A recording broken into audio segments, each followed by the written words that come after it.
बिस्मिल्लाहिर्रहमानिर्रहीम, अस्सलाम वालेकुम, good morning and welcome to morning at home. मैं हूं आपकी मेज़बान जुगन कासिम और एक और हैप्पी पॉजिटिव मंडे मॉर्निंग के साथ आपके सामने हाजिर हूं। आई होप कि आप सबकी सुबह खुशगवार तो गुजर रही होगी, लेकिन उसके साथ साथ आपका वीकेंड भी बहुत अच्छा गुजरा होगा। वीकेंड पे जैसे कि आपको पता है कि जब हम फ्राइडे की तरफ पहुंचते हैं, फ्राइडे के दिन हमेशा मेरी कोशिश होती है कि कुछ ऐसी टिप्स, कुछ ऐसे पॉइंट्स आप लोगों के साथ शेयर करें। जैसे कि ऑन फ्राइडे हमने आप लोगों को कहा कि इसके बारे में सोचें कि हम किस तरह अपने आप को एक बेहतर इंसान बना सकते हैं, अपने अंदर सब्र का एलिमेंट कैसे इंक्रीज़ कर सकते हैं, अपने अंदर गुस्से का अंसर कैसे कम कर सकते हैं। देखिए, जो इंसान अपने गुस्से पे काबू पा लेता है वो जेन्युइनली एक बड़ा ही पॉजिटिव और यूज़फुल मेंबर ऑफ सोसाइटी बन जाता है, क्योंकि आजकल वैसे ही लोगों को इतने गुस्से चढ़ रहे होते हैं और रिएक्शंस पे इतनी अजीब चीज़ें कर रहे होते हैं। तो ये तो हमने वीकेंड पे सोचा। फिर कुछ ऐसी चीज़ें जो मेरी ऑब्जर्वेशन में आई, सबसे बड़ी और सबसे इम्पॉर्टेंट चीज़ तो ये कि व्यूअर्स, कभी कभी ऐसा लम्हा आता है जब आप बैठे हुए होते हैं अपनी फैमिली के साथ या आपस में इंजॉय कर रहे होते हैं और एकदम से आप अपने बच्चों को देखते हैं और कहते हैं वाह माशाल्लाह, देखते ही देखते कितने बड़े हो गए। एकदम से ना आपको ये चीज़ हिट करती है। तो मुझे वीकेंड पे जो एक चीज़ हिट की वो ये हिट की कि मेरी मम्मी और मामा, मेरी mother in law and my mother मामा, दोनों की उम्र बढ़ रही है। वो मतलब अब कहीं कि इस स्टेज पे हैं जहाँ पे हम उनको बुज़ुर्ग कहते हैं या एल्डरली कहते हैं, तो ये बात गलत नहीं होगी। एक वक्त था जब मैं छोटी होती थी और मैं मामा को देखती थी तो मैं कहती थी एक दिन मैं भी इतनी बड़ी होंगी और मैं भी ऐसे कपड़े पहनूंगी और मैं भी ऐसे बाल बनाऊंगी। जैसे हर लड़की जो है वो अपनी माँ से इम्प्रेस्ड होती है या अपनी माँ की तरह बनना चाहती है या मासी बनना चाहती है। फिर एक वक्त आता है जब हम उस एज पे आ जाते हैं जिस एज से हम इम्प्रेस हो रहे थे कि हम इस एज पे पहुंचना चाहते हैं, और हमारे माँ बाप उस पॉइंट पे पहुंचते हैं जहाँ पे वो बुज़ुर्ग हो जाते हैं, वो एल्डरली हो जाते हैं, और फिर उनको उस किस्म की केयर की ज़रूरत होती है, उस किस्म की अटेंशन और वक्त की ज़रूरत होती है जो हमें होती थी जब हम बच्चे थे। व्यूअर्स, वक्त गुजरता है, वक्त के साथ उम्र बढ़ती है। ये ज़िंदगी का एक बड़ा नेचुरल सिलसिला है और ये नेचर के बिल्कुल, वो जो कहता है ना, इन कोऑर्डिनेशन एक चीज़ होती है। लेकिन जब हमारे माँ बाप एक सर्टेन उम्र पे पहुँच जाते हैं तो हमारे ऊपर क्या रिस्पॉन्सिबिलिटीज़ आती हैं और हमें किन चीज़ों का ख्याल करना चाहिए, ये एक बड़ा इम्पॉर्टेंट पॉइंट है व्यूअर्स। देखें, माँ बाप जब बूढ़े हो जाते हैं, बुज़ुर्ग हो जाते हैं, तो उनका ख्याल रखना तो इम्पॉर्टेंट है, लेकिन उनका ख्याल उस तरह से नहीं रखा जाता जिस तरह किसी भी रेगुलर इंसान की तरह रखा जाता है। माँ बाप का ख्याल तो बहुत ख़ास अंदाज में रखा जाता है, ऐसे कि जैसे आप अपनी जन्नत, आप अपनी आखरत को संवार रहे हैं। क्यों? क्योंकि viewers, eight the end of the day ये तो हम जानते हैं कि माँ के पैरों तले जन्नत है और उस जन्नत का दरवाज़ा आपका बाप है। तो जिनके माँ बाप हयात हैं, अल्लाह ताला का बड़ा करम है कि वो आपके सर पे सलामत हैं, तो अपने माँ बाप के लिए दुआएं तो करें, लेकिन उसके साथ साथ ख्याल से बढ़ के उनकी खिदमत करें।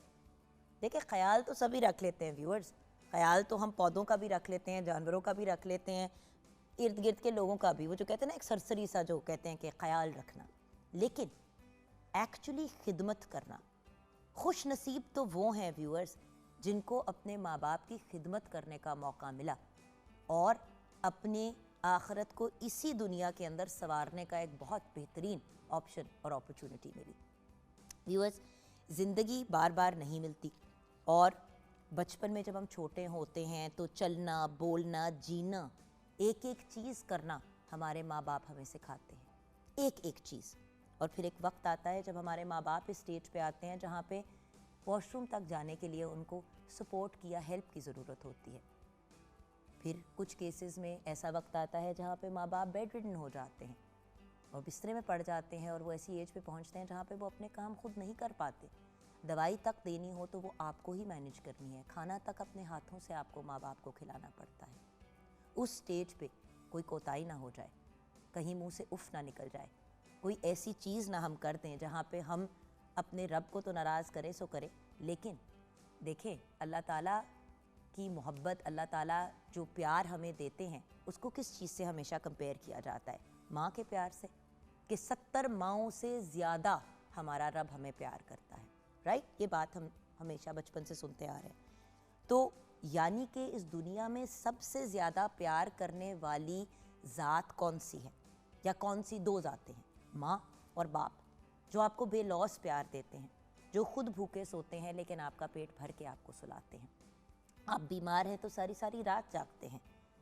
चलने से लेके, बोलने से लेके, सर पे छत प्रोवाइड करने से, एक एक चीज़ आपने ही अपनी औलाद के लिए प्रोवाइड करनी है। और फिर जो एक बात बार बार कही जाती है कि एक माँ और बाप 6-6, 8-8 बच्चों को पाल लेते हैं, लेकिन उन्हीं माँ बाप को 6-8 जो बच्चे हैं वो नहीं संभाल पाते या मैनेज कर पाते, उनको दिक्कत होती है। सो व्यूअर्स, सबसे इम्पॉर्टेंट चीज़ तो ये है कि हम रोए तो नींद हमारे माँ बाप की बिगड़ती है, उनकी नींद ख़राब होती है, वो तंग होते हैं, वो तकलीफ़ में आते हैं हमारी तकलीफ़ को देख के। तो हमें तो कोशिश करनी चाहिए कि तकलीफ़ क्या, एक गर्म हवा का झोंका भी हमारे माँ बाप को छू के ना गुजरे। क्योंकि व्यूअर्स, उनकी सेहत का ख्याल रखना हमारा फ़र्ज़ है, वक्त पे उनको दवाई देना हमारा फ़र्ज़ है, डॉक्टर के पास लेके जाना हमारा फ़र्ज़ है, उनके कपड़े, खाना पीना, एक एक चीज़ को मैनेज करना, और इस तरीके से मैनेज करना कि बेहतरीन क्वालिटी, ये नहीं कि मगरो लाने वाला, उनकी छोटी छोटी ज़रूरियात का ख्याल रखना। उस दिन मैं देख रही थी कि एक इन्फ्लुएंसर थी, उन्होंने नाम नहीं लूँगी बिकॉज मैं किसी को भी, आपको पता है, उस तरह से वो नहीं करना चाहती, लेकिन मुझे बड़ा डिफरेंस फील हुआ कि अपनी बर्थडे जब उस इन्फ्लुएंसर की थी तो गुब्बारे शुबारे, महंगे डिज़ाइनर केक, ये वो वटेवर, लग रहा था कि बड़ा ख़र्चा किया।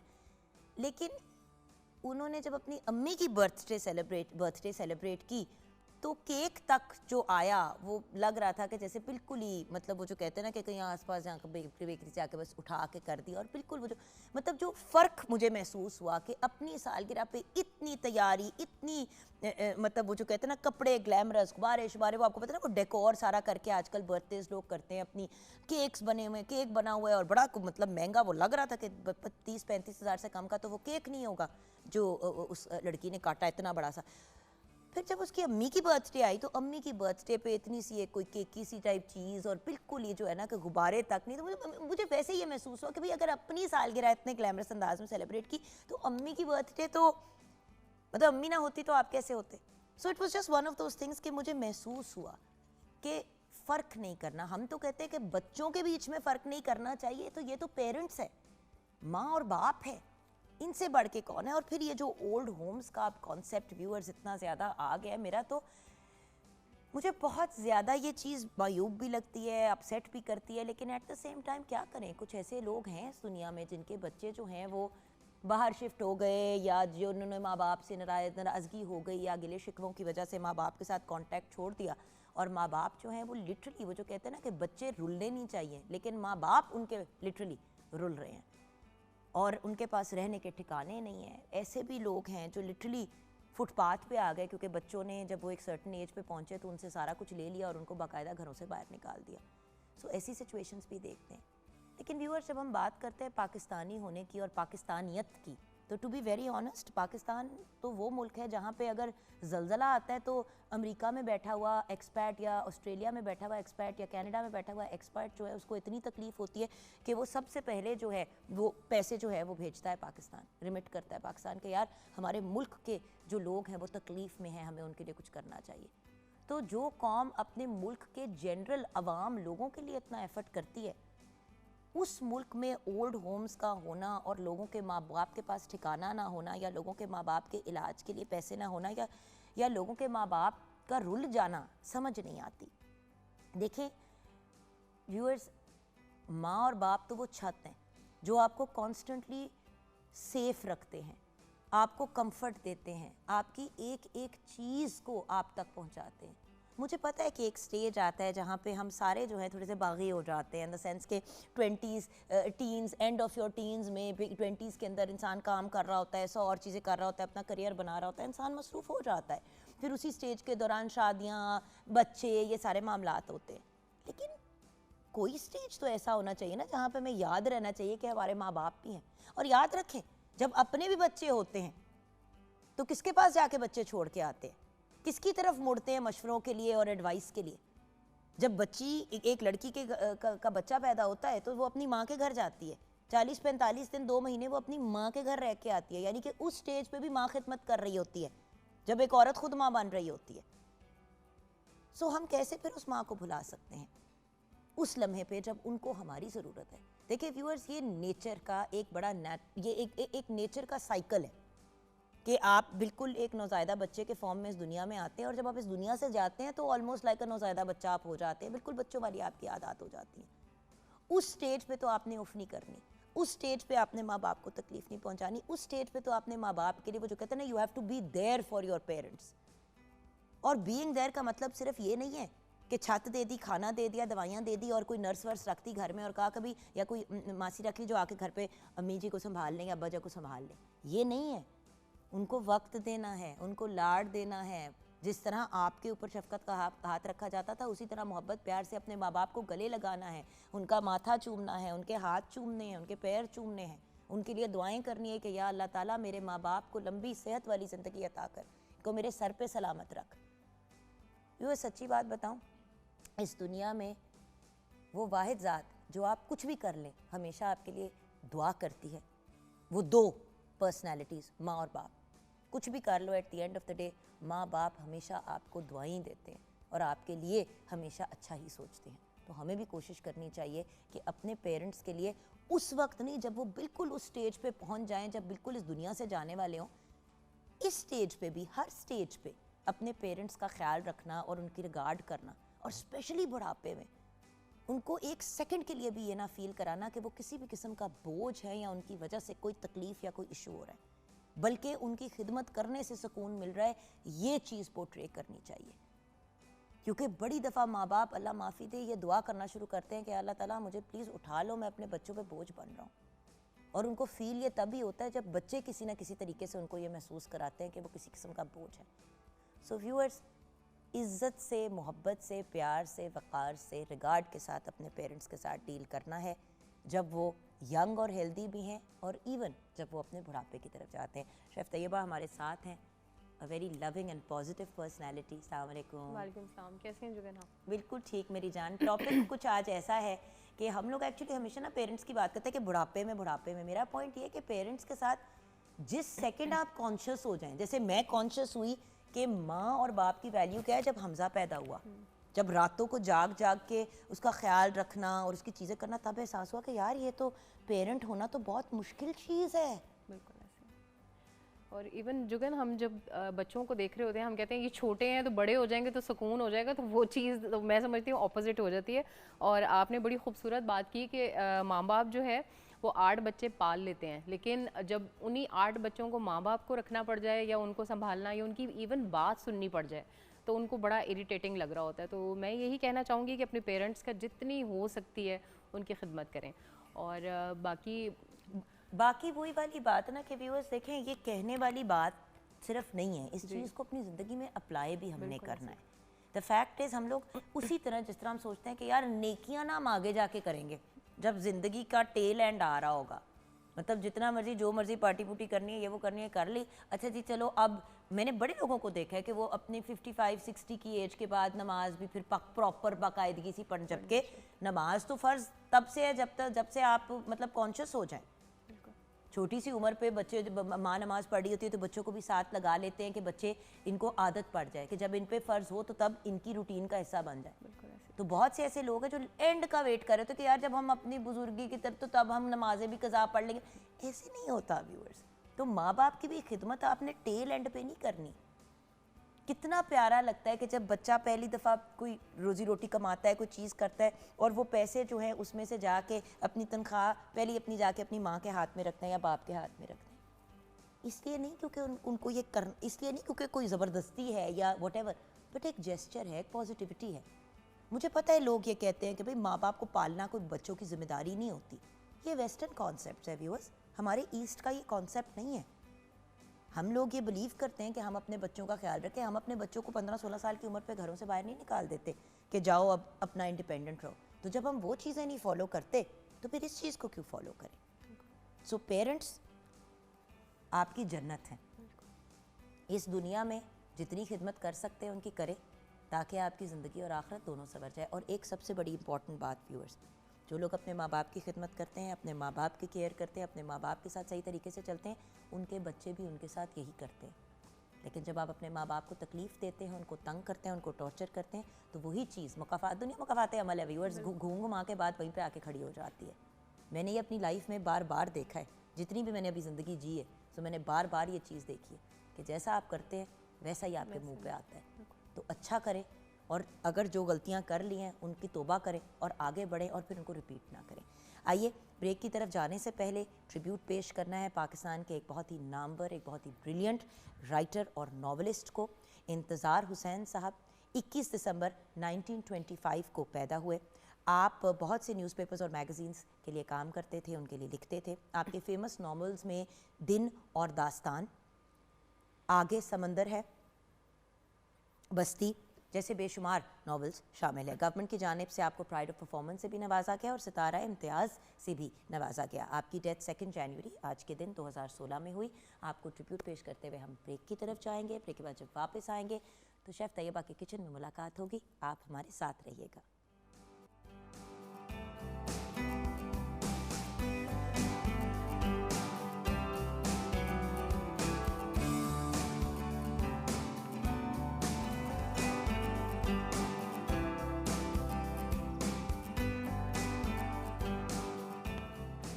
Welcome back from the break viewers. हम आ गए हैं शेफ़ तैयबा के किचन में, जहाँ पे बहुत लंबे लंबे बाजुओं के साथ आज मैं कुकिंग अटेम्प्ट करूँगी। एप्रन तो मैं पहनने की नहीं कोशिश कर रही ना, क्योंकि कितनी चीज़ें मैं संभालूँ। तो आज मैं क्या कर रही हूँ, आप फ्राइंग की तरफ आ जाऊँ? जो है वो फ्राई करके देंगे यहाँ पे? हाँ 2 बैचेस में, और साथ में हम ये अंडे तैयार कर लेते हैं अपने एग फ्राइड राइस के लिए। चले पहले मैं ये कर लेती हूँ और आप आ जाएं अपनी। आज हम बना क्या रहे हैं बाय द वे? आज हम बना रहे हैं चिकन मंचूरियन और साथ एग फ्राइड राइस। फेवरेट हर किसी का, बिल्कुल मतलब जहाँ पे हम वायरल रेसिपीज़ की बात करते हैं वहाँ पे as you all know chicken manchurian तो एक बड़ी ही हर बंदे की फेवरेट, और हर डेकेड, हर मतलब जनरेशन के लिए वायरल। बिल्कुल ऐसे ही है। मतलब बड़ी चीज़ें आई गई, एक वक्त पे शाशलेक बड़ा पॉपुलर हुआ, ये हुआ वो हुआ। मंचूरियन एक स्टैंडर्ड चीज़ है, बिल्कुल ऐसे हर बंदा अपने घर में मंचूरियन बनाना ज़रूर सीख लेता है, क्योंकि पसंद ही सबको बहुत होता है। बहुत ज़्यादा पसंद है, फेवरेट है।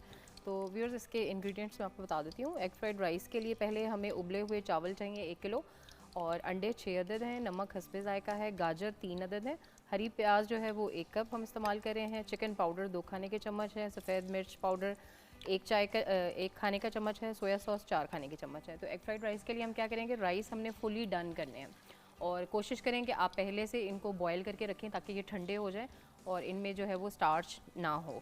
और दूसरा ये कि एग फ्राइड राइस के लिए हम लोग क्या करेंगे कि एक मतलब सारी कटिंग हमारी जो है वो अवेलेबल होगी। अंडे हमने फ्राई करके जो है वो स्क्रम्बल करके रख लेने हैं, और एक बड़ी सी वॉक के अंदर आप थोड़ा सा ऑयल ऐड करेंगे, उसमें गाजरें ऐड करेंगे, और उसके साथ आपने उसमें बॉयल्ड राइस ऐड कर देने हैं। आपने किसी किस्म की सीजनिंग, कोई टेस्ट उसमें ऐड नहीं करना। अच्छी तरह जब आप उसको मिक्स कर लेंगे तो फिर ऊपर से हम उसको स्प्रिंकल करेंगे। जो चिकन पाउडर है या वाइट पेपर और ब्लैक पेपर, सोया सॉस, वो हम बाद में ऐड करेंगे। आपने पहले उसमें कुछ भी नहीं ऐड करना, फिर वो लम्प्स बन जाते हैं गाजरों के साथ, तो वो अच्छे से जो है उसमें मिक्स नहीं हो पाते। तो ये तो एग फ्राइड राइस हो गए। दूसरा है हमारे पास चिकन मंचूरियन। उसके लिए हम चिकन इस्तेमाल कर रहे हैं 1 किलो, तेल हस्बे ज़रूरत है, चिली पेस्ट जो है वो 2 खाने के चम्मच हम इस्तेमाल कर रहे हैं, नमक हस्बे जायका है, कॉर्नफ्लोर हस्बे ज़रूरत है, अंडे 2 अदद हैं, केचप 2 कप, चीनी 1 चाय का चम्मच, और सिरका 1 खाने का चम्मच इस्तेमाल कर रहे हैं, लहसुन 1 खाने का चम्मच, और काली मिर्च आधा खाने का चम्मच। मंचूरियन के लिए हम लोगों ने क्या करना है कि सबसे पहले जिस तरह ये चिकन मैंने मैरिनेट किया हुआ था, इसमें एग ऐड किया, कॉर्नफ्लोर, थोड़ा सा सॉल्ट मैंने ऐड किया, और ब्लैक पेपर पाउडर जो है वो ऐड किया है, और इसको इसी तरह हम फ्राई करके निकाल लेंगे। और उसके बाद 2 हिस्सों के अंदर जी बिल्कुल। तो आपने नोटिस किया होगा कि मैंने एक एक करके चिकन के पीसेस अंदर डाले हैं। बेसिकली व्यूअर्स, हम जो एक मिस्टेक करते हैं ना वो ये है कि हम ना एक साथ ना पूरा उसको उल्टा देते हैं चिकन को अंदर। होता ये है कि वो फिर उसके इंडिविजुअल पीसेस नहीं बनते, फिर आपको एक पूरा वो गुलप्पा जैसा बन जाता है, वो फिर बिल्कुल। मज़ा नहीं आता। ऐसे ही है। और जिस तरह अभी जुगन ने किया कि आपने चिकन डाल के उसमें ऐड करके आपने उसको फ़ौरन नहीं छेड़ना, वरना क्या होगा उसकी कोटिंग जो है वो उतर जाएगी बिल्कुल। तो जिस तरह इन्होंने अभी किया बिल्कुल सेम इसी तरह आपने जो है वो चिकन को तैयार करना है। और उसके क्योंकि साथ पहले ना जब मैं इस तरह घर में मंचूरियन बनाती थी, मैं मिस्टेक यही करती थी, मैं सारा कुछ ना एक साथ डाल के फ़ौरन ही चम्मच हिला देती थी, जी। वो ऑयल और वो एक ग्रेवी सी बन जाती बिल्कुल थी ऐसे ही है। रादर देन उसका बैटर वो होना। अच्छा जी, ऑमलेट किस चीज़ के अंदर बनाऊं? ये पैन पड़ा हुआ है, इसके अंदर थोड़ा सा ऑयल ऐड करके, तो ये एग पड़े में ये हम इसमें ऐड कर देंगे। बिल्कुल और ठीक है, साथ नमक काली मिर्च इसमें डाल ली हमने। जी बिल्कुल ऐड है सब कुछ। अच्छा, उसके बाद आपने क्या करना है, एक और हम वॉक लेके उसके अंदर थोड़ा सा ऑयल ऐड करके और चॉप मेरे पास गार्लिक है उसको हम ऐड कर देंगे। साथ में हम ये जो फ्राइड चिकन है ये हम पहले ऐड करेंगे। उसके बाद हम चाइनीज़ जो चिली पेस्ट मैंने तैयार की हुई है वो ऐड करेंगे। सारे हम स्पाइसेस सॉसेस सब कुछ ऐड कर देंगे। उसके अंदर केचप ऐड कर देंगे और थोड़ा सा उसमें जो है अगर आप चाहें तो चिकन स्टॉक ऐड करें और वो ऐड करके इसको हम कवर करके रख देंगे। ये कुक हो जाएगा बस, क्योंकि चिकन 70% तो हमारा यहीं पे डन हो गया बिल्कुल। और बाकी जो है वो सॉस के अंदर हो जाएगा। तो एग्जैक्टली अच्छा, यहाँ पे मैं एक बात ज़रूर आपके साथ व्यूअर्स शेयर करना चाहूँगी कि देखें, चीज़ें इवॉल्व करती हैं ओवर टाइम। आपको याद होगा जब हम छोटे होते थे मंचूरियन बनाते थे तो चिकन उसकी क्रिस्पी होती थी, अब चिकन क्रिस्पी नहीं होती, क्रिस्पी नहीं होती, अब सॉफ्ट होती है, अब सॉफ्ट चिकन यूज़ होती है। सो चीज़ें भी इवॉल्व। सो इसमें सॉल्ट पेपर सब डला हुआ है, हाँ राइट? जी सब डला हुआ है। और ये बेसिकली मैंने एक ऑमलेट स्टाइल बना देना है और इसमें हमने कलर भी डाला है जैसे कि आपने कहा था, जस्ट सो दैट थोड़ा सा एक वो उसके अंदर आ जाए बिल्कुल एलिमेंट। एक अच्छी लुक आ जाती है राइस की। मुझे स्पून देंगी आप? एक सेकंड में ज़रा चम्मच से ज़रा उतार लूँ सारा अंडा इसके अंदर जो है, क्योंकि काफ़ी अंडा भी उसके अंदर बचा हुआ है। अंडे को भी इसी तरह आपने डाल के बेसिकली स्क्रैम्बल करना है, लेकिन इतना नहीं स्क्रैम्बल करना कि बिल्कुल ही उसका एक दलिया बन जाए, राइट? सो बेसिकली तो इसकी प्रेपिंग ही होती है टाइमली। उसके बाद तो सिर्फ आपने चीज़ों को कंबाइन ही करना होता है अगर आप देखें तो। अब देखें ना, चिकन हाफ डन हमारी यहाँ पे हो गई, हमने बाकी का वो करेंगे एंड देन लिटरली हमने ग्रेवी तैयार करनी है and we good to go, right? यहाँ पे हमारा एग भी रेडी होने का है। उसके बाद हम अपने राइस की तरफ आ जाएंगे। बिकॉज एक्चुअली जो पैन एशियन कुजीन होती है, जो मुझे उसकी सबसे ज़्यादा चीज़ अच्छी लगती है ना, वो ये है कि जल्दी तैयार हो जाता है उसी वक्त मौके पे आपने अगर उसको करना है। निकालना है, मैं आपको निकाल देती हूँ। हाँ, मैं आपको अभी निकाल देती हूँ। ये मुझे ये बताइए कि ये ऑमलेट को किस चीज़ में निकालूं? इसको भी हम इसमें ही पड़ा रहने देंगे, साइड पर रख देंगे। ठीक है। और बाद में जो है फिर इसको हम, क्योंकि अभी 5 से 10 मिनट के अंदर हमारे जो है वो राइस भी तैयार हो जाने, इनको भी हम ऐड कर देंगे साथ ही। चलिए फिर ये मैं हटा देती हूँ यहाँ से और ये हम इसके ऊपर दूसरा वाला ये हमने एग की साइड पे कर दिया। ये हमारा यहाँ पे बहुत आ इसमें गया। हम थोड़ा सा ऑयल ऐड करेंगे ताकि वो गर्म हो जाए और फिर हम गाजरें उसमें ऐड कर देंगे। ये लें जी, हमारा ऑयल आ गया। इसके अंदर जितनी देर में ऑयल हो रहा है, यहाँ पे हम अपनी ये चिकन डन हो गई। हाँ जी बिल्कुल। और हम अपना नेक्स्ट लॉट जो है वो चिकन का फ्राई कर लेंगे। व्यूअर्स लिटरली बातें करते करते गप्पे लगाते लगाते अगर आपकी तैयारी पूरी है, सिर्फ वही बात जो अल्टीमेटली आ जाती है ना शेफ़ के, अगर हमारे जो व्यूअर्स हैं टाइमली अपनी चीज़ों को रेडी कर लिया करें तो कभी भी कोई मसला नहीं आता है, कभी भी कोई मसला नहीं आता है। हम एक्चुअली मौके पे ना उस वक्त पैनिक में आके चीज़ें कर रहे होते हैं। टाइमली चीज़ों को कर लें तो कभी भी कोई इशू नहीं होता। हमारे में जिस तरह मुझे लोग कहते हैं ना, आप तो सुबह सुबह इतने मज़े मज़े से चीज़ें तैयार कर लेते हैं, हम इसलिए करते हैं क्योंकि हम ऑन एयर आने से पहले तैयार होते हैं। बिल्कुल ऐसे ही है।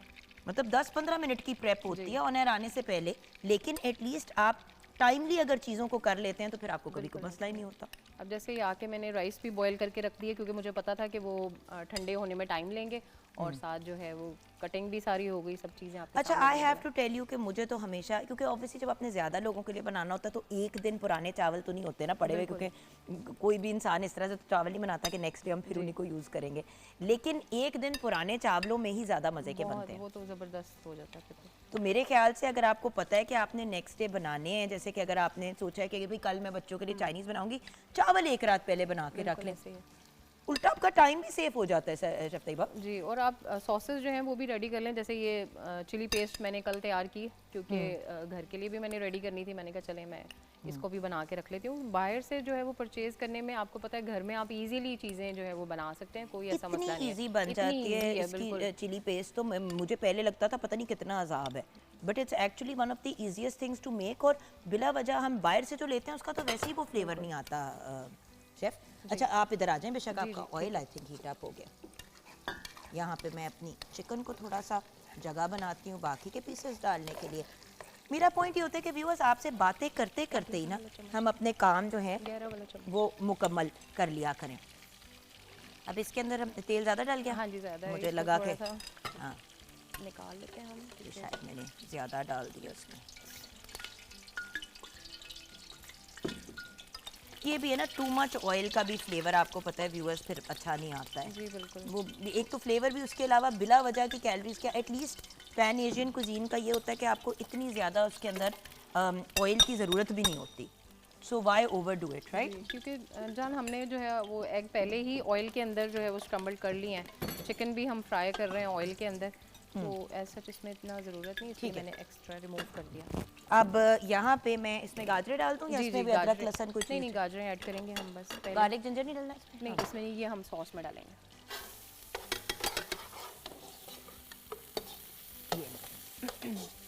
आपसे ही गप्पे लगाते लगाते व्यूअर्स हम अपनी पूरी की पूरी चीज़ें। अच्छा मुझे ये बताएं, आपकी बसंत की क्या तैयारियां हैं भाई? बसंत की तो बस ना पूछें, बच्चों ने जो है वो अपने प्लान्स बनाए हुए हैं कि मामा इधर जाना है, इधर जाना है। मैं कहती हूँ कि चलें ठीक है, सबके साथ एक जो है वो मिल के हम फाइनल कर लेंगे। अभी फाइनल नहीं हुआ हमारा प्लान, अभी कुछ नहीं हुआ ना फाइनल। यही सबके घरों का यही हाल है, किसी को कुछ नहीं पता। और इतने ज़्यादा फ्रेंड्स और लोग वगैरह लाहौर से बाहर भी आ रहे हैं कि समझ ही नहीं आ रही कि क्या करें। जी बिल्कुल ऐसे ही है, क्योंकि यू नो फ्रेंड्स फैमिली ये वो मतलब आस पास गिरदो नवा एवरीबडी, और हर कोई लाहौर की तरफ फोकस कर रहा है। बिल्कुल ऐसे ही है। बट खैर पूरे पंजाब में बसंत की सेलिब्रेशंस होंगी। सो आप लोग जहाँ पे भी हैं वहाँ पे आई एम श्योर कुछ होगा। बहुत से कॉर्पोरेट सेटअप्स में भी आप देखें कि लोगों ने ना इसको एक वो एक्सक्यूज बना लिया टू सेलिब्रेट। बिल्कुल ऐसे ही है। और thanks to our CM Punjab, जिनकी वजह से ये सब कुछ हुआ है। जो इतनी देर बाद यार हम तो तरस ही गए थे। याद आ गया हमें तो आज। याद है छोटे होते थे तो मतलब पूरा एक बसंत की व्यूअर्स लिटरली जिस तरह ईद की प्लानिंग होती थी उस तरह बसंत की प्लानिंग होती थी। और मतलब हर बंदा अपनी जो गेट टुगेदर या फैमिली टाइप सिचुएशन जो भी क्रिएट कर रहा होता था वो इसी पॉइंट ऑफ व्यू से क्रिएट कर रहे होते थे कि यार यू नो बसंत के अराउंड करेंगे। अच्छा जी डिनर करना है, अच्छा बसंत पे करेंगे। तो पहले अब चीज़ें ज़रा चेंज हो गई हैं, इवॉल्व हो गई हैं। But I have to tell you viewers, Basant was always एक इतना एक्साइटिंग टाइम हम सब के लिए। And I think Maryam Nawaz साहिबा ने भी major reason why to do that, because उनकी भी बचपन की कितनी यादें वाबस्ता होंगी भाई। बसंत तो is one of those things that is a family thing. लोग आते हैं, ट्रैवल करते हैं, और फिर मौसम भी ऐसा होता है कि इंजॉय करने का आपको मौका मिलता है। बिल्कुल। सो यहाँ पे हम चलते हैं मेरे ख्याल से ब्रेक की तरफ। ये मैं निकाल रही हूँ chicken.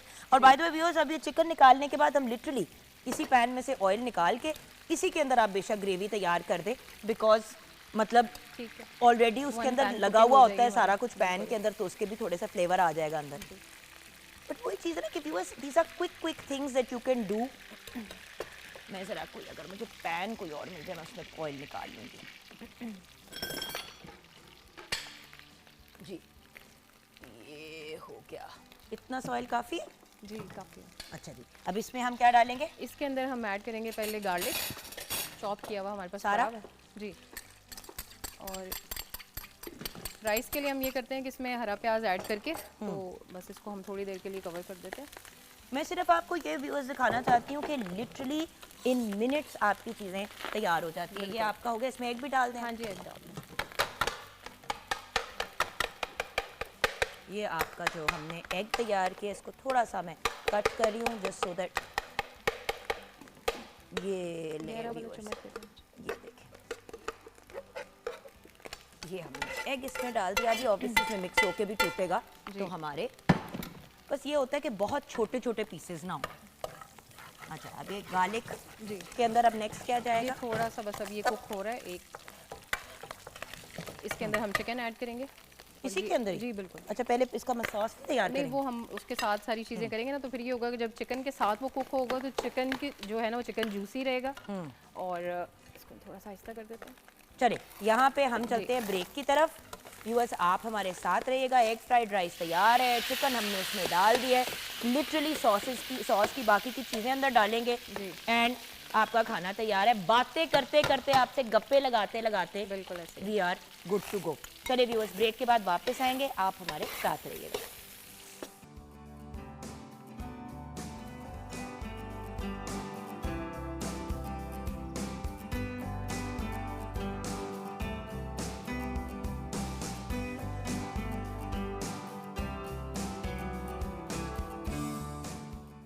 Welcome back from the break viewers, जहाँ पे हम बात कर रहे थे माँ बाप की खिदमत करने की। किचन की रेसिपी भी हमने आपके साथ शेयर की, ट्रिब्यूट भी पेश किया।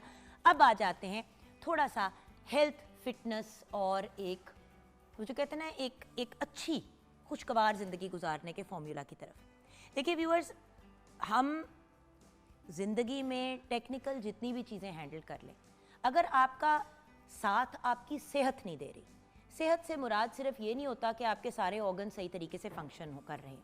सेहत का मतलब ये भी है कि आपके जिस्म में क्या प्रॉपर ग़िज़ाइयत जा रही है, क्या आपकी सारी न्यूट्रिशनल रिक्वायरमेंट्स पूरी हो रही हैं। अल्टीमेटली व्यूअर्स, अगर आप बीमारी के केसेस में भी देखें, जब आप डॉक्टर पे भी जाते हैं तो आप नोटिस करेंगे कि खुराक के पॉइंट ऑफ व्यू से हमेशा आपको गाइडेंस दी जाती है और बीमारी में अक्सर वाइटामिन्स, मिनरल्स वगैरह आपके बढ़ा दिए जाते हैं ताकि आपकी क़ुव्वत मुदाफ़ियत स्ट्रॉन्ग हो। सो खुराक का बहुत ज़्यादा ताल्लुक़ है अच्छी सेहत के साथ, बल्कि अच्छी सेहत की ज़ामिन है गुड न्यूट्रिशन।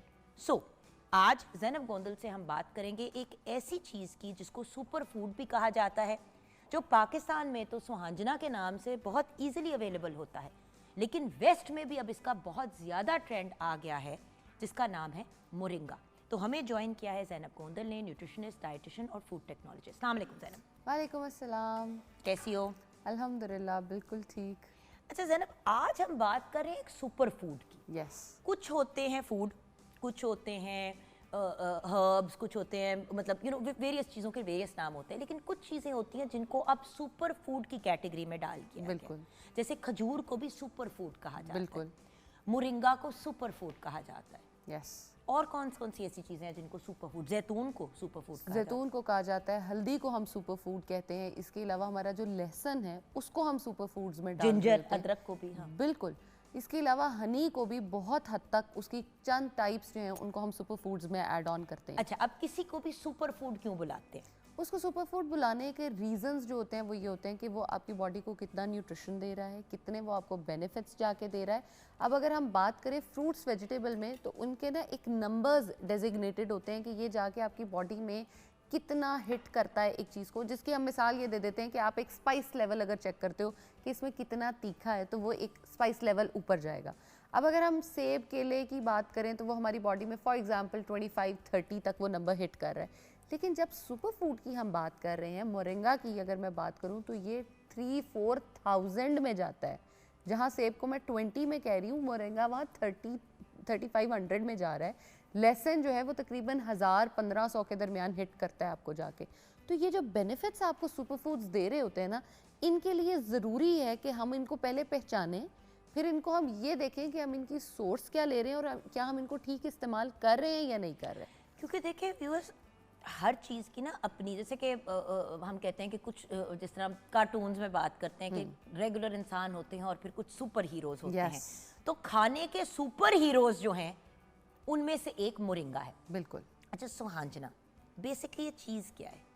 सुहांजना बेसिकली एक दरख्त है जिसके जो है हर चीज़ काम में आती है, जिसकी शाखें भी काम आती हैं, जिसके पत्ते काम आते हैं, जिसकी जो है वो फल जो लगता है, जो फूल होता है पहले, बाद में वो फल हो जाता है, जिसको हम फलियां भी बोलते हैं, वो भी इस्तेमाल होती हैं। और ये सारे के सारे इक्वली बेनिफिशियल होते हैं और ना सिर्फ पाकिस्तान में बल्कि पूरी दुनिया में ये बहुत ज़्यादा ट्रेंड में है और इस्तेमाल भी किया जाता है।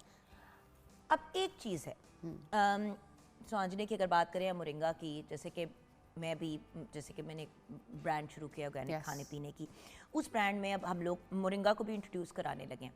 तो एक बात जो मैंने रियलाइज़ की कि मोरिंगा का जायका, यस, स्पेशली अगर आप मोरिंगा के पाउडर का जायका ट्राई करें तो वो बहुत ही कड़वा ऐसे ही और अजीब सा उसका टेस्ट होता है। जैसे अगर आप नीम का पाउडर ट्राई करें तो उसका एक बड़ा ही स्ट्रॉन्ग, करेले का Yes. जूस हो गया, उस किस्म का ना बड़ा बिटर टेस्ट होता है। यस। सो उसके इवज अब पाउडर तो आ ही गया है लेकिन कैप्सूल फॉर्म में भी आना शुरू हो गया। टैबलेट फॉर्म में है, कैप्सूल फॉर्म में है, तो क्या वो मोरिंगा उतना का। ही कारामद होता है? देखिए हम लोग माइक्रो Dry प्लास्टिक जो form, है हाँ। वो लेके जा रहे हैं अपनी बॉडी में, अगर हम कैप्सूल फॉर्म में लेके जा रहे हैं तो। लेकिन अगर आप ये देखो, जेलेटिन के कैप्सूल्स होते हैं।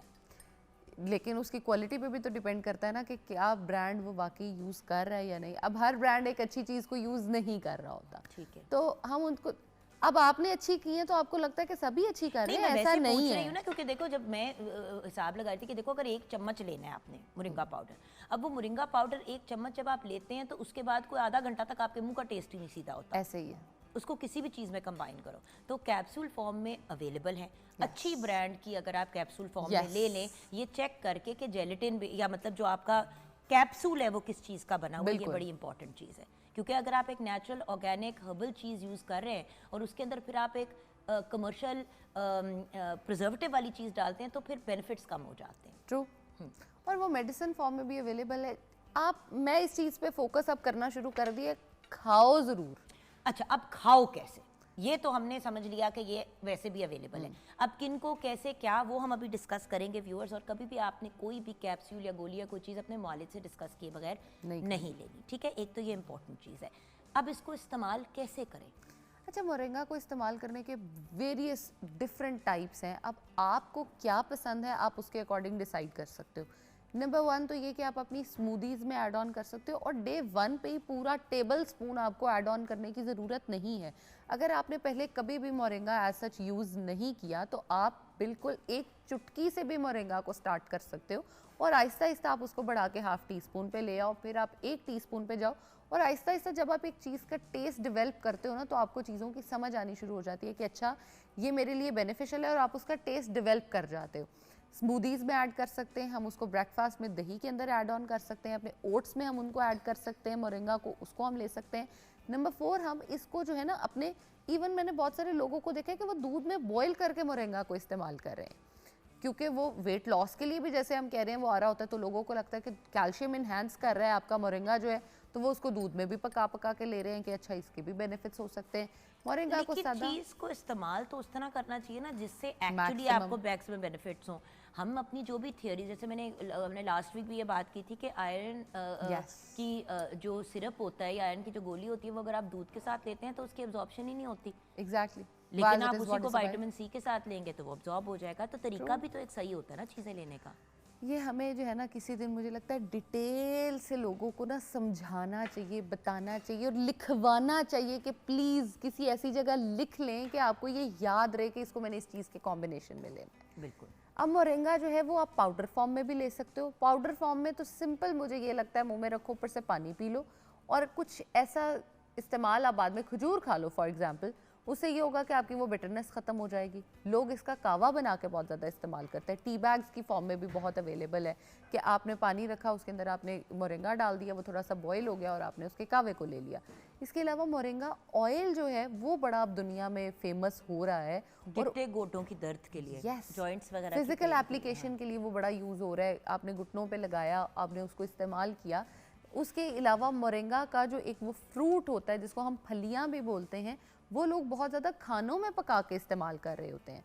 अच्छा, मोरिंगा इस्तेमाल करने का सबसे ईजीएस्ट वे जो मुझे लगता है ना, अपनी रोटी का जो आटा है ना उसको गूंदते हुए उसमें ऐड ऑन कर लें। आपके बच्चों की डाइट में भी मोरिंगा चला जाएगा, आपकी डाइट में भी आ Taste. जाएगा। टेस्ट आहिस्ता आहिस्ता डेवलप होगा।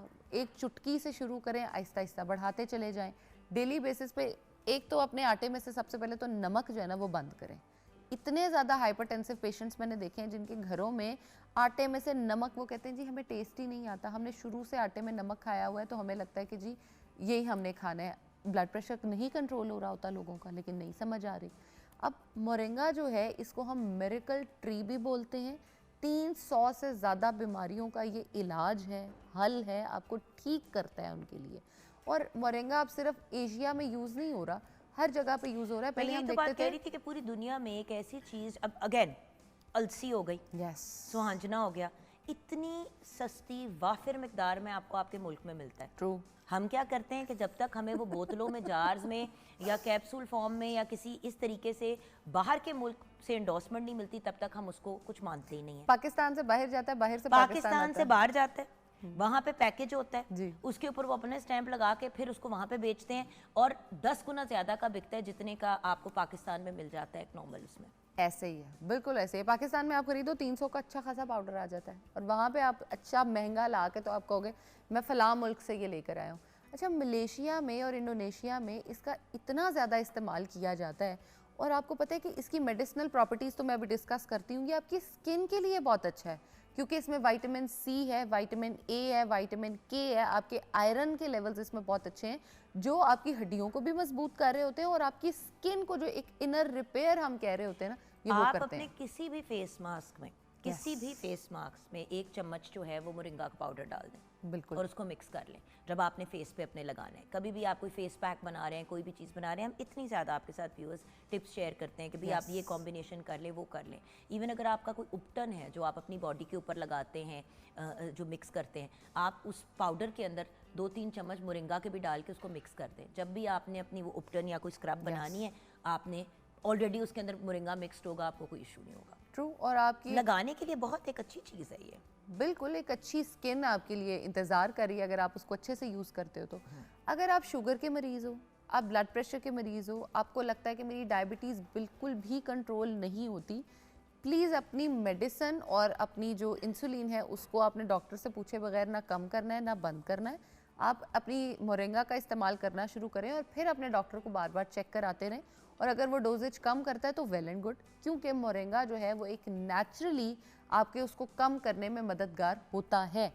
आपका ब्लड प्रेशर अगर बढ़ा हुआ रहता है तो इसके अंदर पोटेशियम, हम जैसे कहते हैं ना बीपी बढ़ा हुआ हो तो आप जो है ना वो केले का इस्तेमाल करो, क्योंकि पोटेशियम और सोडियम का ऐसे होता है, पोटेशियम ऊपर जाता है तो सोडियम नीचे आता है, सोडियम ऊपर जाता है तो पोटेशियम नीचे चला जाता है। इसमें बनाना से भी ज़्यादा पोटेशियम होता है, तो जब आप पोटेशियम रिच फूड लेते तो हो, कहते हैं कि अगर आपकी बॉडी में स्वेलिंग है, एडिमा है, आपको वाटर रिटेंशन का प्रॉब्लम है, तो मोरिंगा का इस्तेमाल ज़रूर करें। बाय द वे, जो औरतें फीड करा रही होती हैं, ब्रेस्ट फीडिंग खवातीन के लिए ये बड़ा ही एक बेहतरीन ऑप्शन है। अक्सर जब खवातीन, आपको पता है कि जब मज्जों वगैरह को भी सुहांजला खिलाया जाता है क्योंकि दूध की उनकी प्रोडक्टिविटी बढ़ जाती है, तो वही चीज़ अप्लाई करती है इंसानों को भी कि अगर आप सुहांजने का इस्तेमाल, तो बहुत से लोग जो है वो डिफरेंट चीज़ें ट्राई करते हैं अगर फीड प्रॉपर ना आ रही हो, तो मोरिंगा एक बड़ा अच्छा ऑप्शन उस केस में भी है। इसमें केस एक मैंने स्टडी पढ़ी, उसमें उस बंदे ने बताया कि मेरे फार्म में कोई डिजीज़ हो गई और हमें वो नहीं मिल रही थी कि क्या है, जिसकी वजह से उसकी सारी कैटल्स और जितनी गाय भैंसें हैं वो सब बीमार हो रही थी। तो उसको एक वेट डॉक्टर ने कहा कि तुम उसको मोरिंगा जो है ना अपनी सारी भैंसों को चारे में मिलाकर खिलाओ। तो उसने वो खिलाना शुरू किया। वो कहता है कि मेरी जो ऑलमोस्ट मुझे लग रहा था कि ये अब नहीं रहेंगी इस दुनिया में, वो भी बिल्कुल ठीक हो गई हैं और उनका मिल्क प्रोडक्शन पहले से ऑलमोस्ट 4 to 5 टाइम्स बढ़ गया है और मेरी जो है वो अर्निंग बढ़ गई है उससे। जाहिर है आपका एक जब सर्कल आप उसी से रन कर रहे होते हो तो आपकी चीज़ें उसी पे डिपेंडेंट होती हैं। तो वही केस है इंसानों के लिए, अगर आपने अपने न्यूट्रिएंट्स पूरे नहीं तो करोगे, क्या प्रेगनेंसी में भी ले सकते हैं? नहीं, प्रेगनेंसी में इसको नहीं ले सकते क्योंकि आपके डिफरेंट उसमें जो है ना हार्मोनल इश्यूज आ रहे होते हैं, हार्मोनल बैलेंसेस डिफरेंट हो रहे होते हैं और आप चेक एंड बैलेंस ट्राइमेस्टर्स के अकॉर्डिंग चलते हो।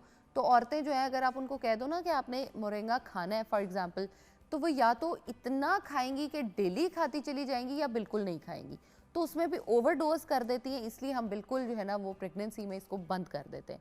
हाँ, फीडिंग मदर्स जो है, लैक्टेटिंग मदर्स जो है वो इसको बिल्कुल इस्तेमाल कर सकती हैं। जिन लोगों को जो है वो ब्लड प्रेशर का इशू है वो इसको बिल्कुल इस्तेमाल करो। लेकिन कितनी कोई अच्छा, मिकदार में कैसे को अब मज़े की एक बात आपके साथ मैं शेयर करती हूँ कि हम लोग जब भी बात करते हैं ना तो हम डिफरेंट प्रोडक्ट्स के ऊपर लिखते हैं कि जी इतने टाइम्स इसमें कैल्शियम दूध से ज़्यादा है, विटामिन ए गाजर से इतना ज़्यादा है। वो हम 100 ग्राम्स ऑफ मोरिंगा की बात कर रहे होते हैं, लेकिन 100 ग्राम्स ऑफ मोरिंगा एक इंसान के लिए कंज्यूम करना स्टूपिडिटी है, वो नहीं कर सकते आप कंज्यूम। इसलिए हम ये कहते हैं कि आप उसको जो है जो अपनी क्वांटिटी को कम करना शुरू करो। आपने अगर कभी मोरिंगा नहीं खाया, एक चुटकी से शुरू करो, उसको आप 1 टीस्पून तक लेके जा सकते हो डिपेंडिंग ऑन योर बॉडी कि आपने क्या करना है। जैसे मैं अक्सर जो मेरे पास आते हैं लड़कियां लड़के जो जिम जा रहे होते हैं, बॉडी बिल्ड कर रहे होते हैं, लेकिन वो कहते हैं कि जी हमें प्रोटीन की नहीं समझ आ रही, हम किस तरह करें, कौन सा प्रोटीन पाउडर लें, क्या लें। तो मैं उन्हें सिंपल कहती हूँ कि यार आप मोरिंगा ऐड ऑन करना शुरू करो और अपनी बॉडी में डिफरेंस देखो। वो वाकई अच्छा खासा डिफरेंस फील करते हैं अपनी बॉडी में। उनकी बॉडी में जो प्रोटीन, ऑफ कोर्स हमने खाने से, गोश्त से वो चीज़ें तो पूरी करनी है, लेकिन सब्जियां वो बिल्कुल नहीं खा रहे होते, तो वो न्यूट्रिएंट डेफिशिएंसीज हो रही होती हैं। आपकी हड्डियों की जिनको दर्दें हो रही होती हैं, जिनको ऑस्टियोपोरोसिस, ऑस्टियोआर्थराइटिस होना शुरू हो जाता है, उसको ठीक करने में बहुत कारआमद है। 38 से ज़्यादा एंटीऑक्सीडेंट्स इसके अंदर मौजूद होते हैं। अब एंटीऑक्सीडेंट का काम ये होता है कि आपको बीमारियों से बचाना। कैंसर से बचाने के लिए आपको मोरिंगा नंबर 1 पे आता है कि आपको बचाता है उससे। असल में मसला पता है क्या है, अब हर बंदा माचा की तरफ चला गया। Yes. माचा ये, माचा वो, माचा ये। मैं सिर्फ एक बात जो व्यूज़ एक्सप्लेन करना चाहती हूँ, आजकल हर जगह ना कॉफ़ी भी पीने के लिए जाना है तो माचा वाली कॉफ़ी कि वो आपके लिए बहुत अच्छी है। व्यूअर्स, हर चीज़ की अपनी एक अफादियत है और अपनी एक वैल्यू है। हम ऑब्सेस हो जाते हैं कि अच्छा जी फलां चीज़ है तो बस अब हम इसी चीज़ के टो की टो में लगे जाएं। माचा ले रहे हैं तो मोरिंगा मत छोड़ें, मोरिंगा ले रहे हैं तो अलसीना, हर चीज़ की अपनी एक बेनिफिट और अपनी अफादियत है। अच्छा, अगर मोरिंगा को वेट लॉस के लिए इस्तेमाल करना है तो कैसे यूज़ करें, क्योंकि वो लोगों को नहीं समझ आती। लोग यूज़ तो करते हैं लेकिन वेट, क्योंकि मोरिंगा वजन बढ़ाने में भी और कम करने दोनों में हेल्प करता है। Yes. गलत तरीके से इस्तेमाल करो तो वेट गेन कराएगा आपका। ट्रू। अब आप उसको किस तरह इस्तेमाल कर रहे हो ये भी डिपेंड करता है, और किस टाइम पे कर रहे हो वो भी वेट लॉस और वेट गेन में डिफरेंस बहुत अच्छा क्रिएट करता है। अगर आपने वेट लॉस करना है तो आप कोशिश करो कि हर खाने के बाद आप इसकी जो है ना वो ½ टीस्पून खाओ, तो ये आपकी डाइजेशन को इन्हांस करता है, जिसकी वजह से आपका वज़न कम होना शुरू हो जाता है, आपके मेटाबॉलिज्म को स्पीड अप करता है। अगर आपने वेट बढ़ाना है तो आप इसको दही या दूध में इस्तेमाल करो और एक प्रॉपर मील की फॉर्म में यूज़ करोगे तो आपका वेट बढ़ाएगा। मेरे पास एक पेशेंट आती थी, उसका वेट बढ़ता नहीं था। मैंने उसे ये कहा कि तुम मोरिंगा इस्तेमाल करके देखो।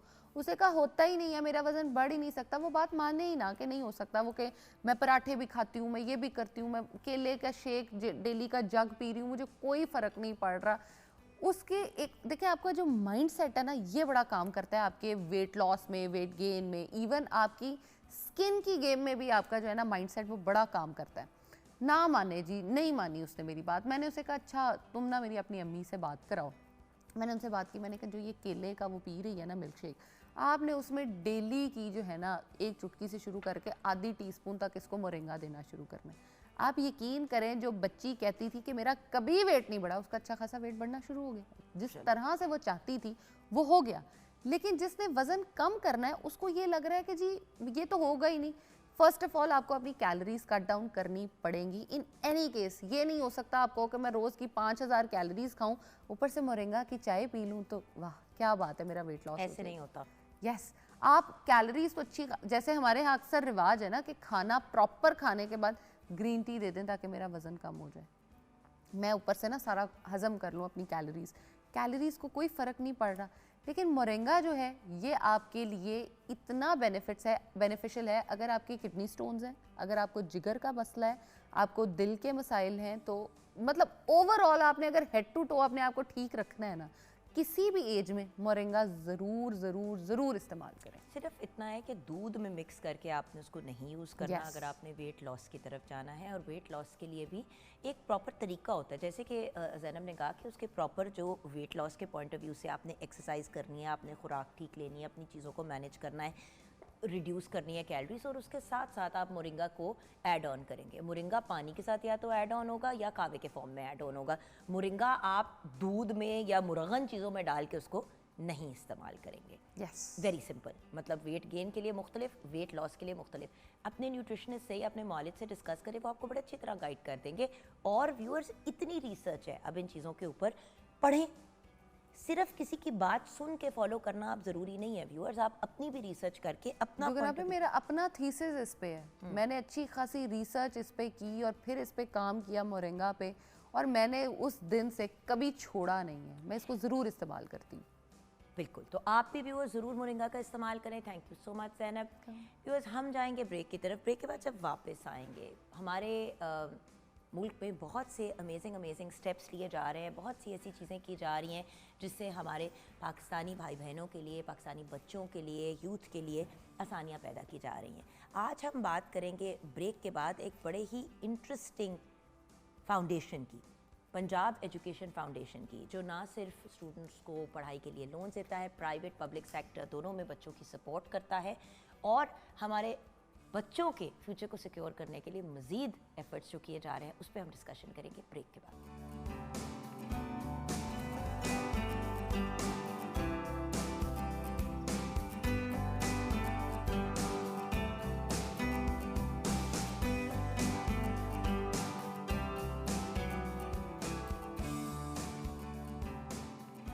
Welcome back from the break viewers.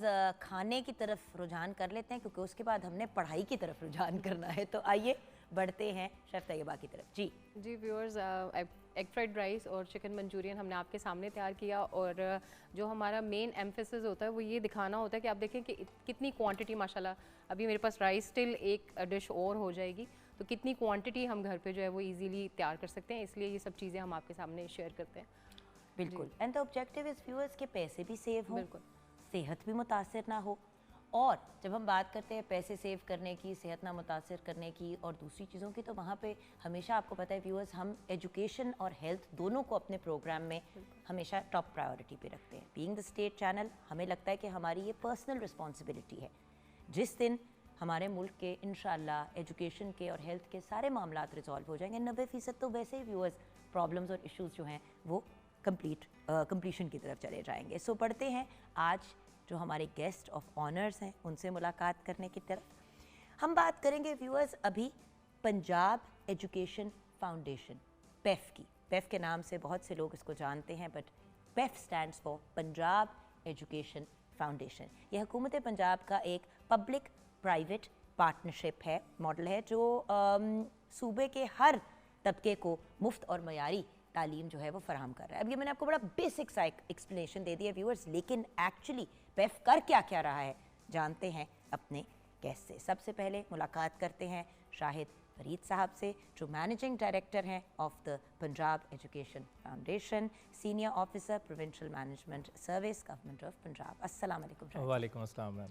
Thank you so much for joining us. Welcome ma'am. और शाहिद साहब के साथ हमें ज्वाइन किया है पेफ के पार्टनर ने। जी हाँ, पंजाब एजुकेशन फाउंडेशन के पार्टनर हमारे साथ हैं, जो खुद भी ट्रेनर हैं, बेहतरीन एजुकेशनिस्ट हैं, शेख मोहम्मद अरशद अतारा। अटारा सही कहा सर? जी अटारा। अटारा, हाँ, लाइक अटारी, जैसे बचपन में अटारी भी खेला करते थे हम लोग। क्या हाल है आपके सर? ठीक ठाक? अल्हम्दुलिल्लाह जी, थैंक यू। अच्छा जी, तो सबसे पहले शाहिद साहब आपसे बात का आगाज़ करते हैं कि आखिर ये पेफ है क्या? पेफ मैम हुकूमत पंजाब का एक ख़ुद मुख्तार अदारा है, और इस इदारे का मकसद ये है कि उन इलाकों में जहाँ सरकारी स्कूल एग्जिस्ट नहीं करते या जहाँ तालीम की सहूलियात मैसर नहीं हैं, उन इलाकों में प्राइवेट पार्टनर्स के साथ मिलकर हुकूमत तालीम की सहूलियात फ़राहम करे।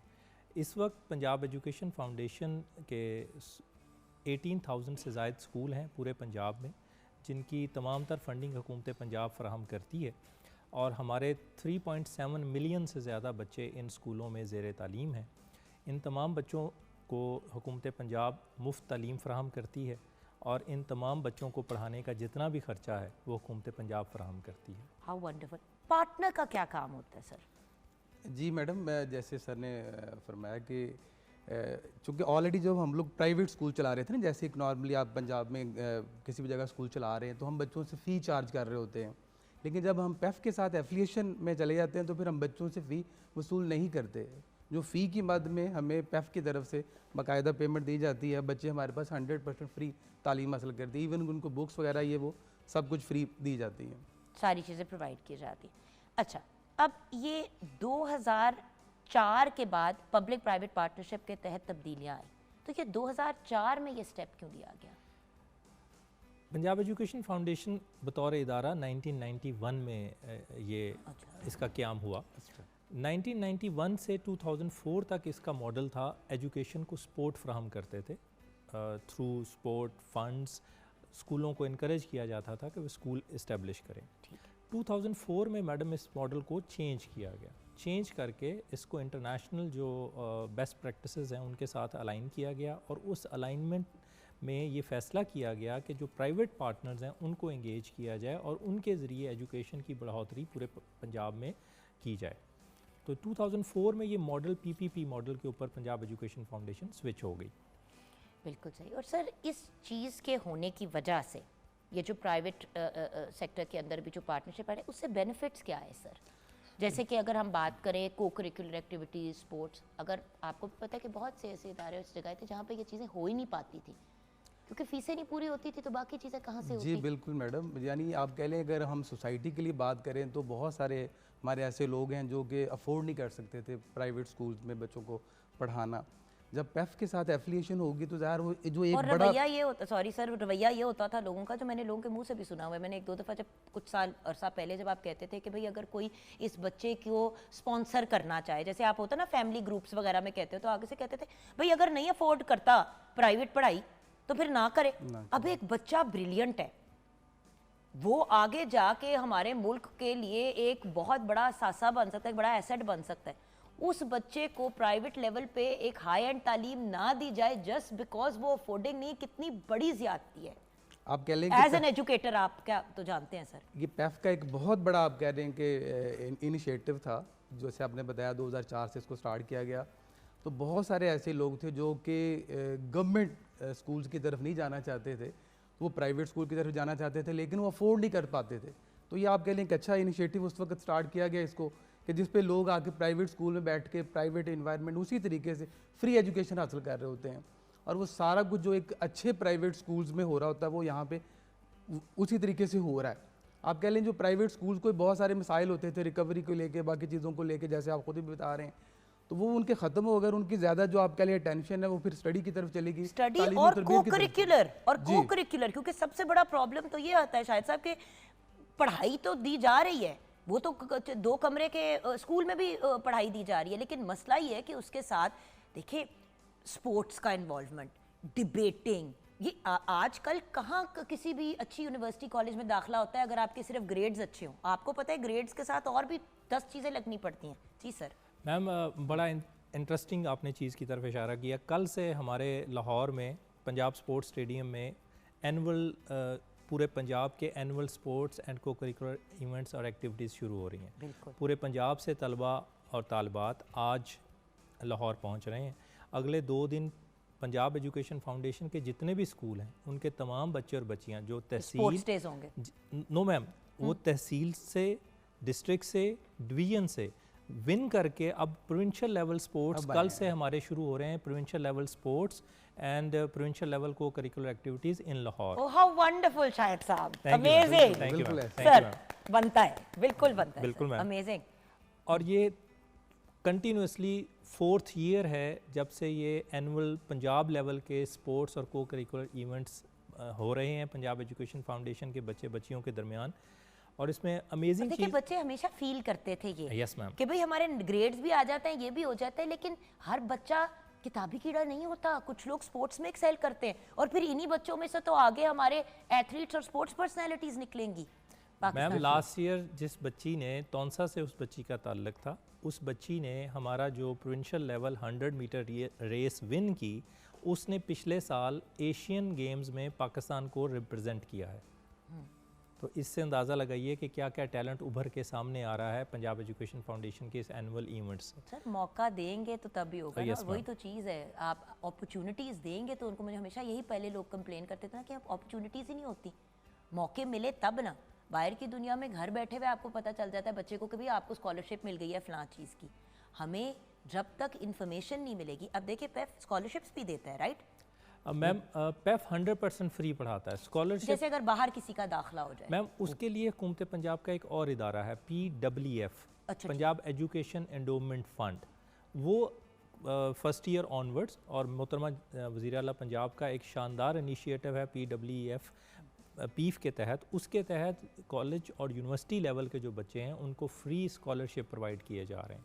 तो वो समझ लें कि क्लास 1 to 10 तक हम बच्चों को लेके चलते हैं, class 11 onward PWF Punjab education endowment fund लेके चलता है। अब आप देखें व्यूअर्स, किसी भी स्टेट पे हाथ नहीं छोड़ा जा रहा। आप बाहर के ममालिक में अगर देखें, कनाडा, अमेरिका वगैरह, उनको ये होता है हाई स्कूल कर ले, बस बच्चा हाई स्कूल कर ले, यानी कि FA पास हो जाए, उसके बाद दे डोंट उनको ये नहीं है, अब यूनिवर्सिटी कॉलेज वगैरह आपने करना है खुद ही लोन्स लो, खुद ही करो, सारा कुछ करो।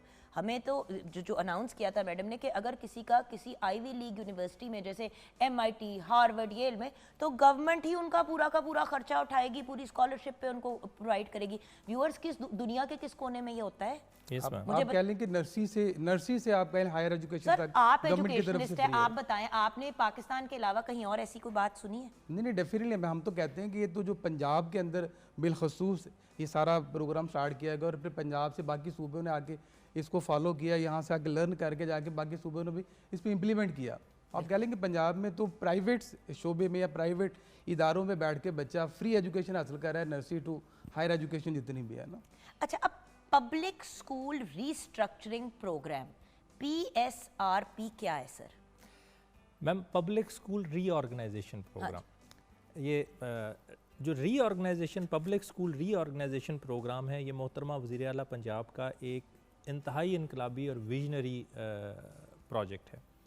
लास्ट ईयर 2024 में जब उन्होंने रिव्यू किया सरकारी स्कूलों को कि कौन से सरकारी स्कूल हैं जो बेहतरीन कारकर्दगी दे रहे हैं और कौन से स्कूल हैं जो परफॉर्म नहीं कर रहे, तो जो लोएस्ट परफॉर्मिंग स्कूल थे उनको उन्होंने फ़ैसला फरमाया कि इन स्कूलों को आउटसोर्स कर दिया जाए प्राइवेट पार्टनर्स को।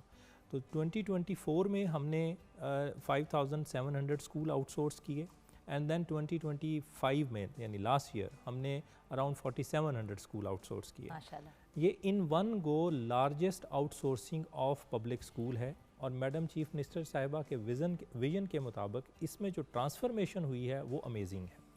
और यहाँ पे मैं ज़रूर इस तरफ भी जाना चाहूँगी कि ना सिर्फ बच्चों को प्रोवाइड किया जा रहा है बल्कि टीचर ट्रेनिंग और प्रोफेशनल स्किल्स की ट्रेनिंग पे भी बात हो रही है। बल्कि इसके बारे में सर आपसे मैंने इन्फॉर्मेशन लेनी है एक छोटी सी ब्रेक के बाद। व्यूअर्स, आप हमारे साथ रहिएगा, हमारे साथ शाहिद भाई भी हैं, हमारे साथ अरशद भाई भी हैं, हम इनसे इन्फॉर्मेशन ले रहे हैं। और अभी हमने ब्रेक के बाद ये जानना है कि एक तो चले बच्चों को चीज़ें प्रोवाइड की जा रही हैं, लेकिन जो बच्चों को लिखा पढ़ा रहे हैं, आगे लेके चल रहे हैं, जो प्रोफेशनल ट्रेनिंग की बात होती है या जहाँ पे टीचर्स की अपनी ट्रेनिंग की बात होती है, उसमें पेफ की क्या इन्वॉल्वमेंट है, ये भी हम जानेंगे ब्रेक के बाद।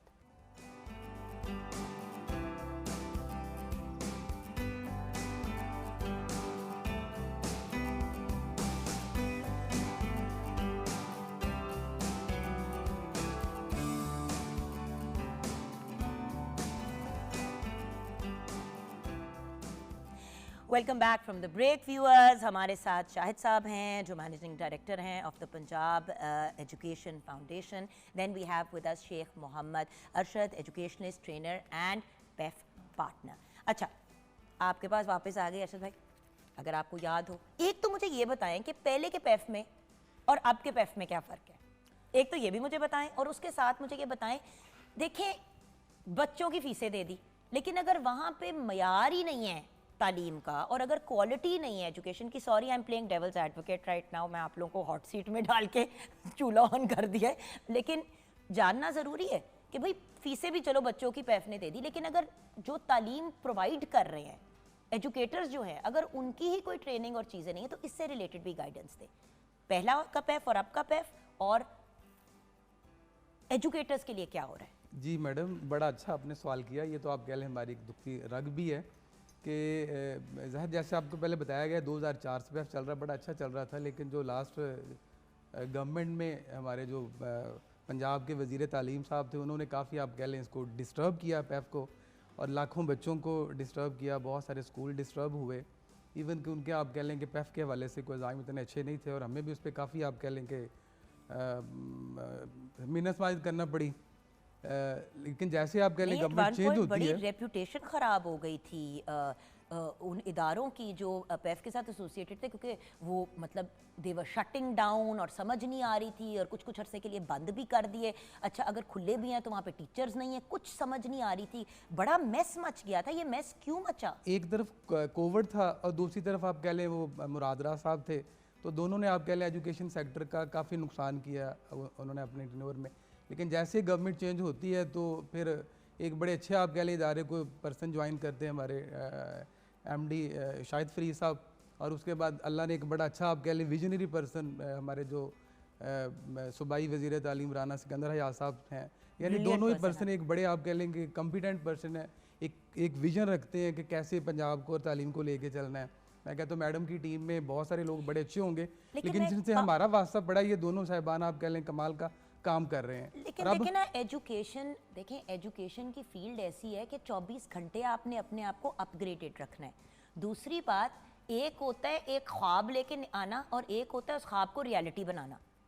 देखिए मेरा ख्वाब है कि मैं एक छड़ी हिलाऊं और पाकिस्तान के सारे मसले हल हो जाए, ये रियलिस्टिक नहीं है। हमें प्रैक्टिकली ऑन ग्राउंड जाके पाकिस्तान के हालात ठीक करने। तो एक ख्वाब को पुट फॉरवर्ड करना पेपर पे कि हम ये करेंगे और उसको करने में बड़ा फ़र्क है। और जो हमने एक साल में चेंजेस देख लिए हैं, शायद साहब मैं आपको सलाम पेश करती हूँ। Thank you ma'am. ऑनेस्टली आपको मैंने लिटरली कह के बुलवाया आज प्रोग्राम पे, क्योंकि बात यह है कि क्योंकि पंजाब को देख के आप दूसरे सूबे भी इस तरफ आ रहे हैं। सो पूरे पाकिस्तान में इंशाल्लाह ये वाले चेंजेस आएंगे और एटलीस्ट जो बच्चे बेनिफिट उठा सकते हैं, जो प्राइवेट स्कूल्स बेनिफिट्स उठा सकते हैं, गवर्नमेंट के भी स्कूल जो उठा सकते हैं, वो उठाएं इसका बेनिफिट। हम तो आपको इनकरेज करना चाहते हैं, राइट शाहिद भाई? हमारा तो ऑब्जेक्टिव यही है। No doubt ma'am. अच्छा, education as far as teachers are concern, देखें एक औरत है, वो घर पे बोर्ड है, उसने कहा कि यार बच्चे मेरे स्कूल जा रहे हैं, चलो मैं भी पढ़ाना शुरू कर देती हूँ। अब वो टीचर बन गई। अब ये भी तो प्रॉब्लम है ना, हर बंदा टीचर तो नहीं हो सकता, तो इसके लिए आप क्या कर रहे हैं सर? मैम दो चीज़ें। पहली चीज़, हमारा अपना एक डायरेक्टरेट है और हम सारा साल अपने टीचर्स को उनकी ट्रेनिंग का हमारा प्रोसेस पूरे साल चलता रहता है विदाउट ब्रेक। इवन गर्मियों की छुट्टियों में भी हम उनकी ट्रेनिंग करवाते रहते हैं। So that is very important. हमारे तमाम जो डिस्ट्रिक्ट हैं उनमें अपने पंजाब एजुकेशन फाउंडेशन के मास्टर ट्रेनर्स अपॉइंटेड हैं। उनका एनुअल टारगेट्स डिफ़ाइन किए जाते हैं और उनको, हमारी कोशिश होती है कि हमारे इस वक्त सिस्टम में तकरीबन 1,30,000 के करीब टीचर हैं। तो वी ट्राई कि every year all the teachers are trained and retrained and refreshed. और आप लोग ट्रांसफर्स भी करते, मतलब रोटेशन में भी लेके आते हैं टीचर्स को, ताकि एक ही बंदा एक ही जगह पे स्टक नहीं रहे, वो भी हो। उसमें मैम दूसरी इंपॉर्टेंट चीज़ ये है कि अब मैडम चीफ मिनिस्टर साहिबा के विजन के तहत एक नया इदारा कायम किया गया, पैक्टा। पैक्टा की अब जिम्मेदारी बनाई है मैडम चीफ मिनिस्टर ने कि वो सर्टिफिकेशन करवाएगा। तो हमने पैक्टा से रिक्वेस्ट की है कि हमारे जितने भी टीचर्स हैं उनकी सर्टिफिकेशन का भी एहतमाम किया जाए। So continuous training coupled with this certification regime. So we are trying our best कि हमारे टीचर रिफ़्रेश रहें, उनकी ट्रेनिंग होती रहे। और एक बड़ा इंपॉर्टेंट पॉइंट है मैम, जो वज़ीर तालीम पंजाब की हदायत की रोशनी में हमने 3 महीने पहले हम अपना इंडिजिनस पेफ ने खुद बना के एक ऑनलाइन लर्निंग प्लेटफॉर्म लॉन्च किया है। हमने class 1 to class 5 EdTech app. No ma'am, this is a learning platform, that is a separate stream. This is a learning platform. तुसी की कर रहे हो sir? I can't keep up. माशाल्लाह। Very kind ma'am. Ma'am इसमें बहुत बड़ा credit मोहतरमा वज़ीर आला पंजाब को जाता है। उन्होंने हमें पूरी स्पेस दी है काम करने की। उन्होंने हमें ये हदायत दी है कि बच्चों की ज़िंदगी ट्रांसफॉर्म की जाए, उनको तालीम के बेहतरीन मौक़े फ़राहम किए जाए और हर वो आइडिया, हर वो कॉन्सेप्ट जिससे बच्चों की ज़िंदगी ट्रांसफॉर्म होती है, उसको ना सिर्फ वो अप्रिशिएट करती हैं बल्कि उसको पैटर्नाइज़ करती हैं। और सबसे इम्पॉर्टेंट चीज़ है, बड़ा स्ट्रिक्ट फॉलो अप करती हैं। वो इंश्योर करती हैं कि जो चीज़ लॉन्च की जाए उसके ऑप्टिमम रिज़ल्ट्स जो हैं वो आवाम तक और ख़ास तौर पे बच्चों तक पहुँचे।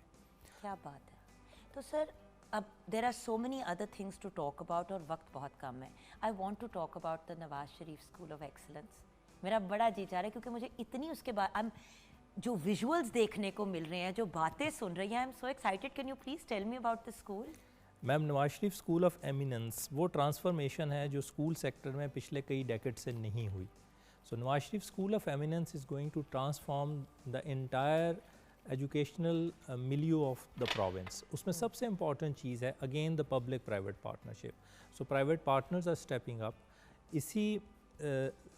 इसी पार्टनरशिप के जज्बे के तहत पहला Nawaz Sharif school of eminence हमने इस्टेब्लिश किया जलालपुर पीरवाला मुल्तान में। बिल्कुल मैम वहाँ पर सर ये जो विजुअल्स देख रहे हैं ये उसी के हैं ना? यस मैम, ये उसी के विजुअल हैं।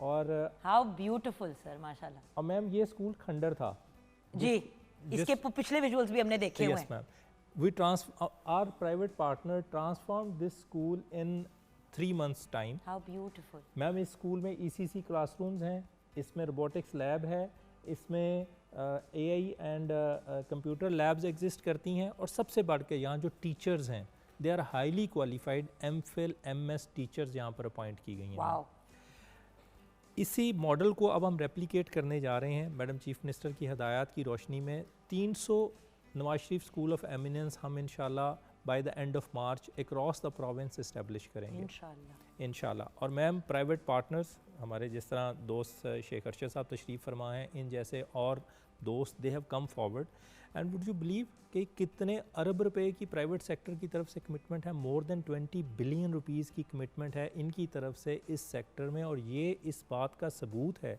कि मैडम चीफ मिनिस्टर के विजन जो एजुकेशन के बारे में उनका है उसके ऊपर लोग कितना ट्रस्ट करते हैं। एग्जैक्टली, क्योंकि अब एक्चुअली फाइनली ये लग रहा है कि हमारे मुल्क की का अच्छा वक्त इंशाल्लाह मैम आ गया है, बस अब कंप्लीशन की तरफ पहुंच रहा है। इंशाल्लाह मैम। बिल्कुल। यहाँ पे आज के शो को कंक्लूड करते हुए सर आपका पैगाम हमारे व्यूअर्स के लिए, और सर आपका पैगाम फर्स्ट यू सर। जी अरशद भाई पहले आप। हाँ अच्छा पहले जी बिल्कुल, मैं एंड पे यही अर्ज़ करना चाहूँगा। एक तो ये कि जहाँ जहाँ भी ज़ाहिर है लोग सारे प्रोग्राम देख रहे हैं, बहुत सारे लोग ऐसे होते हैं जिनको पैफ के इन स्कूल्स के बारे में या स्कूल ऑफ एमिनेंस के बारे में इंफॉर्मेशन नहीं होती, तो आप लोग ज़रूर अप्रोच कर सकते हैं, क्योंकि प्राइवेट शोबे का कोई भी बड़ा ब्रांड का आप नाम लेंगे, उन जैसा ही उनसे अच्छा काम इस वक्त पैफ के स्कूलों में हो रहा है। तो इससे भरपूर तरीके से सबको फ़ायदा उठाना चाहिए। दूसरा ये कि जैसे मैडम ने पहले बात की कि जो भी किसी भी गवर्नमेंट में जो भी अच्छे प्रोजेक्ट स्टार्ट होते हैं, काम स्टार्ट होते हैं, उन्हें हमेशा कंटिन्यू रहना चाहिए, उनको रोकना नहीं चाहिए। एग्जैक्टली जी सर। मैडम पिछले 1 साल में मैडम चीफ मिनिस्टर के विजन और उनके ज़ेरे तहत पंजाब एजुकेशन फाउंडेशन नाजरीन पिछले 1 साल में दुनिया का पब्लिक प्राइवेट पार्टनरशिप का एजुकेशन का सबसे बड़ा इदारा बना है। एडटेक ALP हो, Nawaz Sharif school of eminence हो, हमारे प्राइवेट प्रोग्राम्स हों या PSRP हो, हर प्रोग्राम में हमारी पूरी कोशिश है कि मैक्सिमम बच्चों को एनरोलमेंट दी जाए, उनको क्वालिटी एजुकेशन दी जाए। पिछले साल DG खां बोर्ड में जिस बच्ची ने बोर्ड का एग्ज़ाम टॉप किया, वो बच्ची पंजाब एजुकेशन फाउंडेशन के स्कूल की एक तालबा थी। हमारी ख्वाहिश और कोशिश है कि ना सिर्फ बच्चों को मेयारी तालीम फ़राहम की जाए, बल्कि ये मेयारी तालीम उनके घर तक पहुँचाई जाए। मेरी तमाम वालदैन से गुजारिश है कि अपने बच्चों को स्कूलों में भेजें। पंजाब एजुकेशन फाउंडेशन के स्कूल में ना सिर्फ तालीम मुफ्त फराहम की जाती है, बल्कि क्वालिटी एजुकेशन दी जाती है। अपने बच्चों को पढ़ाइए, यही मुस्तकबिल है और यही पाकिस्तान के बेहतरी का सबसे बेहतरीन अमल है। Thank you ma'am, thank you very much. का बहुत बहुत शुक्रिया। अल्लाह आपको ज़िंदगी दे, सेहत दे, अपने अपने बच्चों के सर पे सलामत रखे। आप दूसरों के बच्चों के लिए आसानियाँ पैदा कर रहे हैं, अल्लाह हमेशा आप लोगों के लिए भी आसानी पैदा करे। आमीन। Thank you very much ma'am, जज़ाकल्लाह। व्यूअर्स, हमेशा आपको कहती हूँ कि अगर अल्लाह मियाँ ने कोई फ़रिश्ते भेजे ना इस दुनिया के अंदर, तो वो हमारे एजुकेटर्स हैं और हमारे डॉक्टर्स हैं। इन्हीं के बेस के ऊपर हमारा जो मुल्क है वो तरक्की की तरफ जाएगा। और मज़ीद अगर एजुकेटर्स और डॉक्टर्स आगे भी लेके आने हैं, तो उसके लिए अच्छे एजुकेशनल सेटअप्स होना बहुत ज़रूरी है। बच्चों के लिए स्ट्रॉन्ग फाउंडेशन ज़रूरी है। और I am very very proud to say कि Punjab education foundation is literally in the front row, in the front line of making this happen. So thank you so much to PEF and to their partners as well. एक दिन की छुट्टी लूँगे आपसे, इंशाल्लाह ज़िंदगी रही तो कल मुलाकात होगी। खुदा हाफिज़।